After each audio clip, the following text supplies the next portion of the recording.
বিভূতিভূষণ অরণ্যের প্রায় মাঝ বরাবর।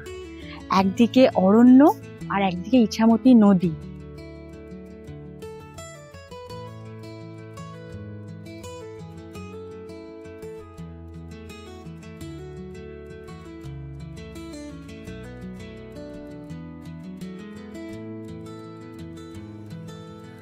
Good morning from Ichhakuti, Mangalganj. রাতের ঘুমটা দারুণ হয়েছে। সকালে উঠতে একটু বেলাই হয়ে গেছে, এখন প্রায় 8:30 9টার মতো বাজে। জাস্ট ঘুম থেকে উঠে আমি ফ্রেশ হয়ে গেছি, আর জুনিয়র আর স্যান্ডি গেছে ফ্রেশ হতে, ব্রাশ করতে। আমি একটু রিসর্টের বাইরেটায় যে গার্ডেন এরিয়াটা আছে ওইখানে বসে আছি।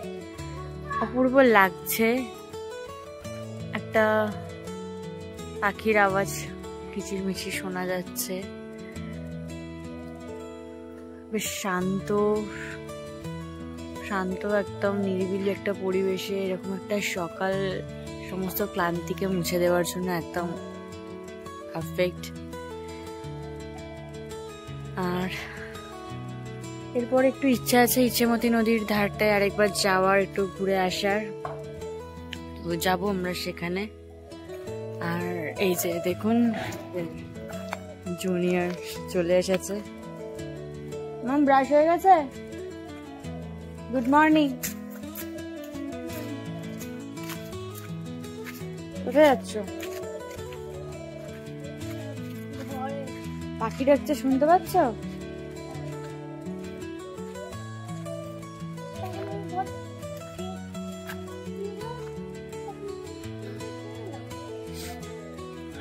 গ্রামেরই সকাল, উফ কি দুর্দান্ত লাগে। সকালবেলাটা বেশ শান্ত। আমরা নিরিবিলি, যে গাড়ির আওয়াজ, হর্ন শুনে যে কোলাহল, অফিস যাব তাড়া, এসব থেকে অনেকটা দূরে সময় থেমে গেছে, কোনো তাড়া নেই। এই জিনিসটা আমরা পাহাড়ে গেলেও ফিল করি, কোনো তাড়া নেই, ধীরে সুস্থে সব হচ্ছে। আর এই মঙ্গলগঞ্জের রিসর্টে এসেও একদম একই অনুভূতি, কোনো তাড়া নেই। তো চলুন জুনিয়রকে রেডি করি, বেরোবো, একটু ইচ্ছামতি নদীর ধারে যাব। তো আমাদের ব্রেকফাস্ট রেডি হয়ে গেছে, চলে এসেছি ব্রেকফাস্ট করতে।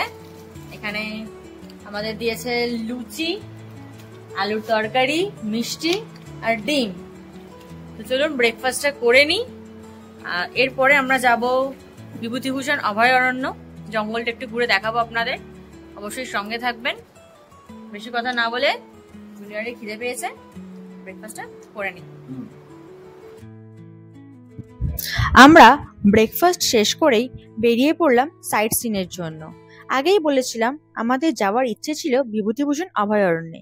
তার আগে রাতে ঘুরে দেখা কাটা সাহেবের কুঠিটা আরেকবার দেখার লোভ সামলাতে না পেরে আবার চলে এলাম সেই কুঠিতে।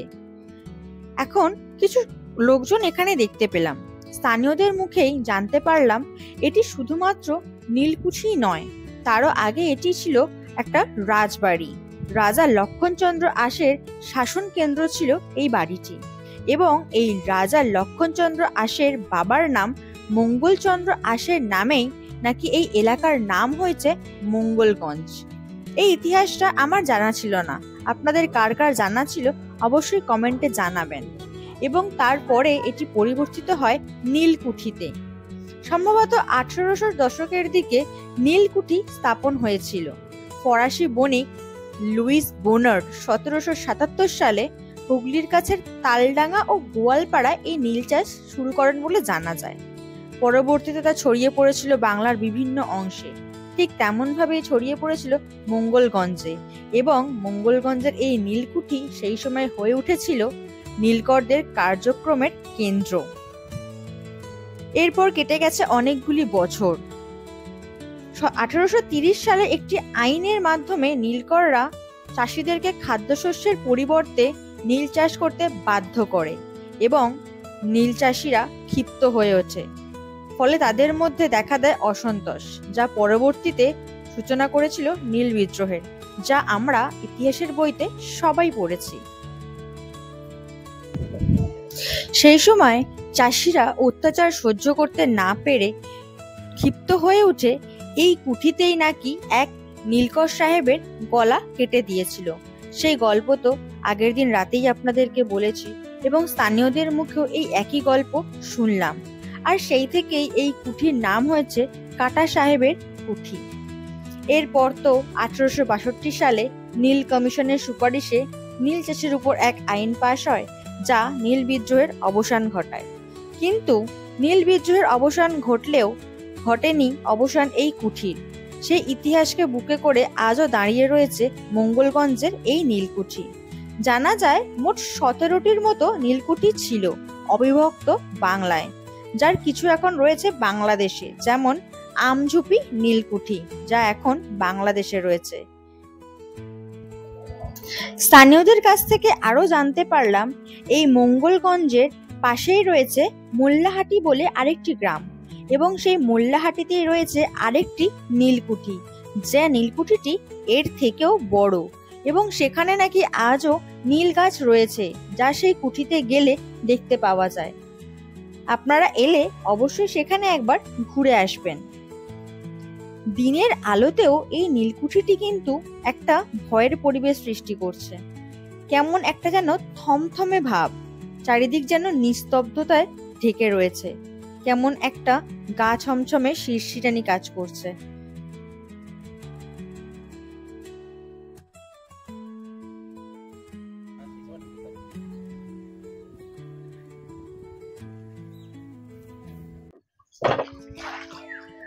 তো আমরা নৌকায় উঠে পড়েছি। এখন আমরা যাব ইছামতি নদীর ওপারটায়, যেটা বিভূতিভূষণ অভয়ারণ্য বা পারমাদান জঙ্গল বলেও আমরা জানি। আমাদের আজকের মাঝি দাদা হচ্ছে এই দাদাটি, আমাদেরকে ওপারে নিয়ে যাচ্ছে।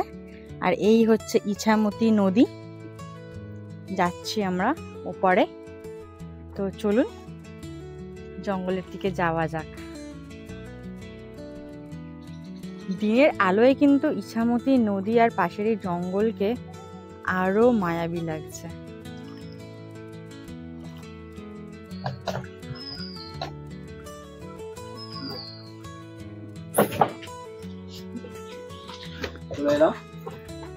মৃদু কম্পনের সাথে আমাদের নৌকা কিন্তু চলে এসছে এপারে। আস্তে আস্তে নৌকা থেকে নামতে হবে, খুব সাবধানে, জিনিসটা খুব ট্রিকি। Thank you. চলুন আমরা বিভূতিভূষণ অভয়ারণ্যটা একটু ঘুরে দেখাই। এইখানে বিভূতিভূষণ অভয়ারণ্যের একটা টিকিট কাউন্টার রয়েছে। অরণ্যটা এখন বন্ধ, সেই জন্য জনপ্রতি প্রবেশের যে মূল্যটা সেটা ওখানে দেওয়া নেই। সময় হচ্ছে 9টা থেকে 3টে পর্যন্ত।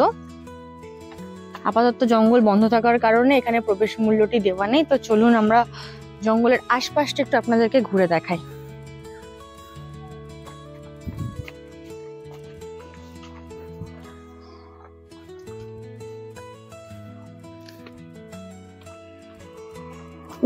'80 সালে এই পুরো জঙ্গলটিকে বন্যপ্রাণী অভয়ারণ্য হিসেবে ঘোষণা করা হয়। তখন কিন্তু এই জঙ্গলের নাম ছিল পারমাদান অরণ্য। পরবর্তীতে 1955 সালে আমাদের প্রখ্যাত সাহিত্যিক বিভূতিভূষণ বন্দ্যোপাধ্যায়ের নামানুসারে এই অরণ্যের নাম পরিবর্তিত হয়ে এখন নাম হয়েছে বিভূতিভূষণ অভয়ারণ্য। জানি না দেখতে পাচ্ছেন কিনা, ভিতরের গাছে না অনেক ছোট ছোট বেরি হয়ে রয়েছে। এগুলো ঠিক কি বলবো, বুনো জাম বা বেরি টাইপেরই কিছু হবে, জানি না বুঝতে পারছেন কিনা। ছোট্ট ছোট্ট একদম কালো রঙের প্রচুর হয়ে রয়েছে এখানে, দেখতে পাচ্ছি। তো চলুন আপনারা জঙ্গলটা একটু চারিপাশটা ঘুরে দেখি, কারণ দেখছেন এখানে নেট দেওয়া রয়েছে। জঙ্গলের ভিতরটায় এখন প্রবেশ নিষেধ রয়েছে। আমরা আশপাশটাই আপনাদেরকে ঘুরে দেখা।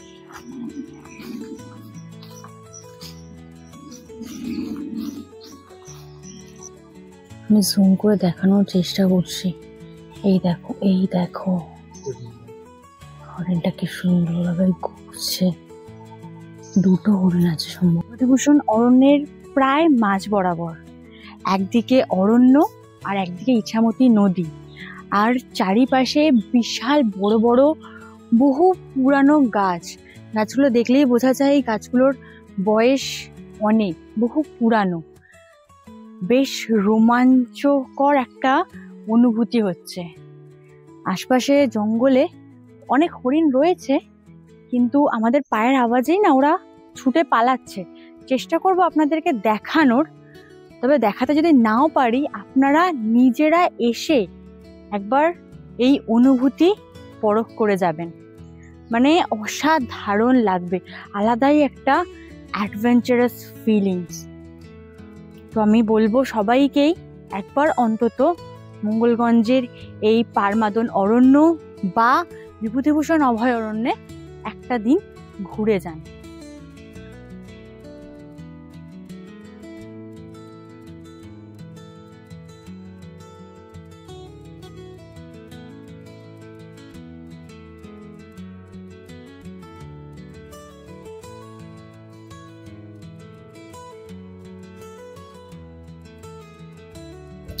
গাছগুলো দেখুন কি বিশাল, দেখেই বোঝা যায় কত পুরনো।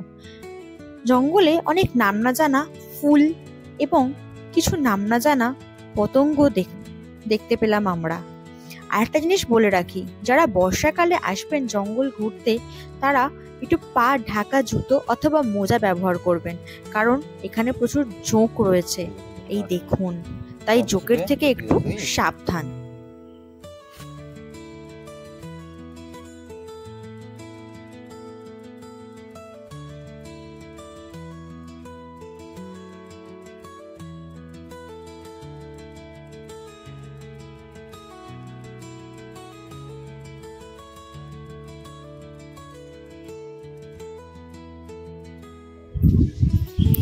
গাছের ডালে ভালো করে লক্ষ্য করুন, ওগুলো কি ঝুলছে বলুন তো? বাদুড়। এই জায়গাটায় দেখলাম প্রচুর পরিমাণের বাদুড় রয়েছে। এই যে অনেক সাধ্য সাধনার পরে দেখা পেয়েছি। আপনারা দেখতে পাচ্ছেন একটা বন্য চিতল হরিণ কান দোলাচ্ছে।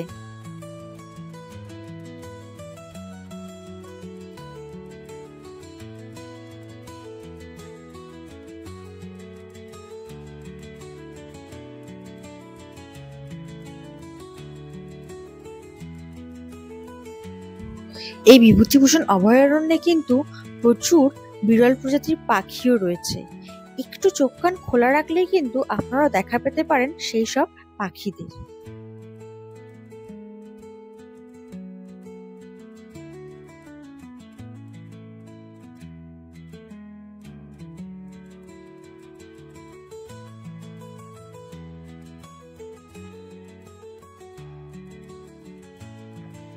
অভয়ারণ্য ঘোরা শেষ হলো, এবার আমরা যাব রুমে।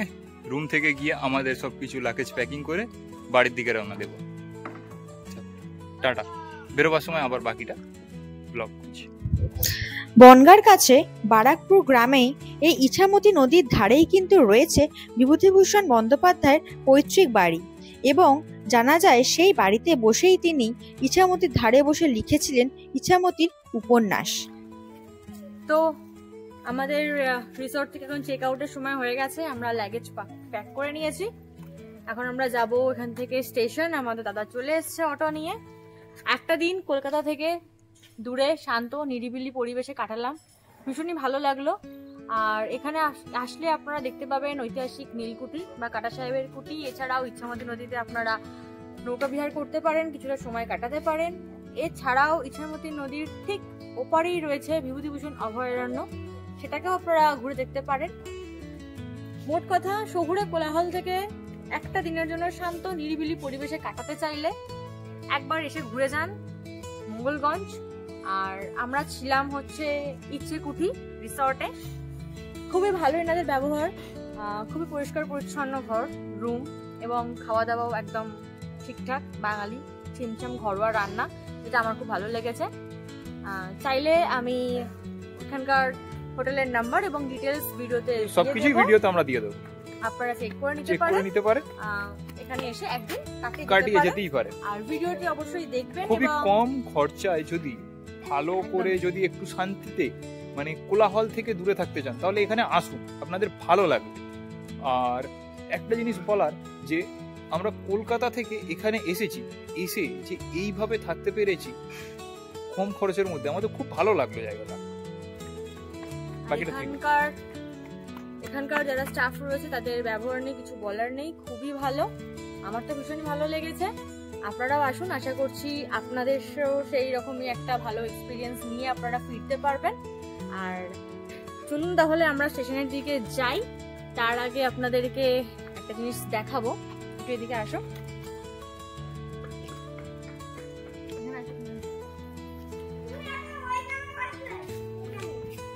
দাদা, তোমার নামটা একটু বলো। আচ্ছা, এই রিসর্টে হচ্ছে সবকিছু দেখাশোনা করে দাদা, ভীষণই হেল্পফুল। যত রাতেই যে কোনো সমস্যা হবে রিসর্টে এসে দাদার নাম্বারটা নিয়ে রাখবে, ফোন করবে, দাদা সব রকম ভাবে সাহায্য করবে, আমাদের তো ভীষণভাবে হেল্প করেছে।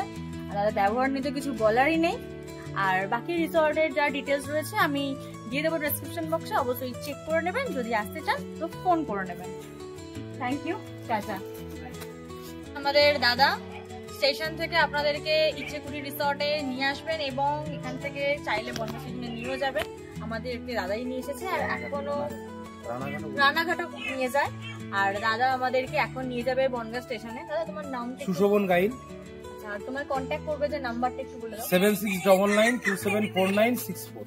নাম্বারটা নোট করে নিও, আমিও দিয়ে দেবো ডেসক্রিপশন বক্সে, কারোর প্রয়োজন হলে দাদা কন্ট্যাক্ট করে নিও। আর অবশ্যই আমার ভিডিওটি দেখবেন, সাথে থাকবেন। আর ভিডিওটি যদি ভালো লাগে প্লিজ একটা লাইক করে দেবেন, আপনাদের মূল্যবান একটা কমেন্টে জানাবেন কেমন লাগলো ভিডিওটা, আর কিন্তু সাবস্ক্রাইব করতে ভুলবেন না। টাটা।